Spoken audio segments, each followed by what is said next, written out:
चाहिए। ऐसे ही कथा की धारा है, ये बह रही है आपको भी।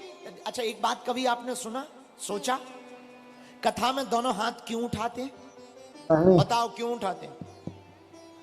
बोलो क्यों उठाते हैं? जब कोई डूबने लगता है तो वो कैसे करता है?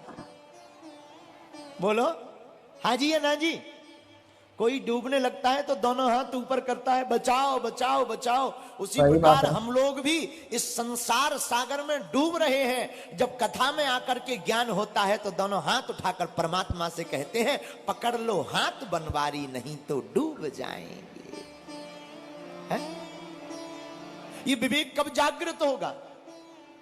प्रभु चरित्र सुनबे को रसिया। जब भगवान की कथा सुनोगे तो विवेक जागृत ही होगा। तो पांचवा फायदा लाभ सत्संग में मनुष्य की बुद्धि की शुद्धि होती है। और छठवां फायदा क्या है? भक्ति दृढ़ हो जाती है।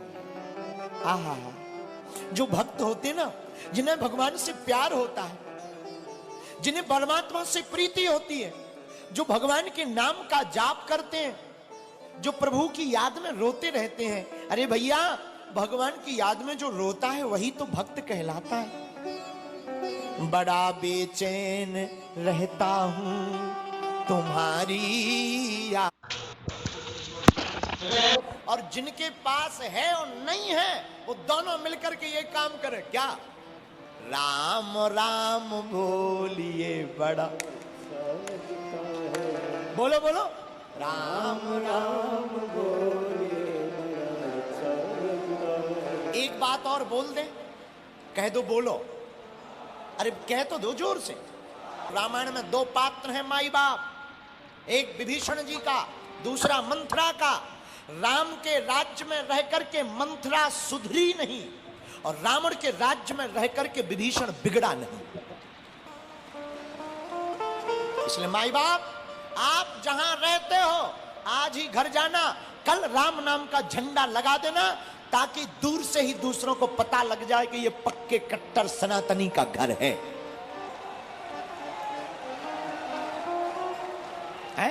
माई बाप, ऐसा हम क्यों कह रहे हैं? भक्ति दृढ़, सर्वत्र भक्ति में माहौल होगा तभी होगी। ये छठवां फायदा। सातवां फायदा क्या है? कथा सुनने से सातवां और अंतिम फायदा है, कथा में आओगे तो तुम्हें ये महात्मा मिलेंगे, और महात्मा मिलेंगे तो परमात्मा भी मिलेंगे।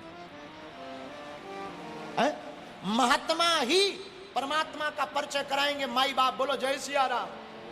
अब आजकल लोग महात्माओं के चक्कर में नहीं है, ना ना ना ना ना, आजकल आदमी तो घरवाली के चक्कर में है। बोलो जय सिया राम, जरा जोर से बोलो। एक जगह हम कथा कर रहे थे, अब ये नहीं बताएंगे कि 12 जिले में ही कर रहे थे, नहीं नहीं तो आपको बुरा लग जाएगा। तो हम दूसरी जगह वेस्ट इंडीज का बोल देते हैं। हम दूसरी जगह कथा कर रहे थे, हमने कहा माइक से, भाई स्वर्ग किस किस को जाना है हाथ उठाइए। सबने हाथ खड़े कर दिए। एक आदमी राजस्थान का 12 जिले का वहीं बैठा था, उसने हाथ खड़े नहीं किए। हमारा दिमाग खराब। हमने माइक से ही बोला, क्या बात है ताऊ, स्वर्ग नहीं जाओगे? बोला गुरुजी म्यारी लुगाई बीनरी कह रही थी डायरेक्ट कथा से घर आना, वरना हाथ पैर तोड़ दिए जाएंगे। इसलिए महाराज हमको स्वर्ग नहीं जाना, इन लोगों की तो घरवाली ठीक ही है, हमारी बहुत डेंजर है। अब ये मत पूछो कि वो 12 जिले का ही था, सुना तो है कि चंगीलाल यहीं का है। लुगाई का नाम, बिनरी का नाम शायद मुन्नी बाई है। माई बाप, ये तो विनोद की बात है। कथा में आप आओगे तो महात्मा मिलेंगे, महात्मा मिलेंगे तो एक दिन तुम्हें परमात्मा भी मिलेंगे। चन के चरण पकड़ लो, कोई तुम्हारा बाल बांका नहीं कर सकता। और हनुमान जी तुम्हें कहां मिलेंगे? जहां जहां कीर्तन होता श्री राम का, जहां जहां कीर्तन होता श्री राम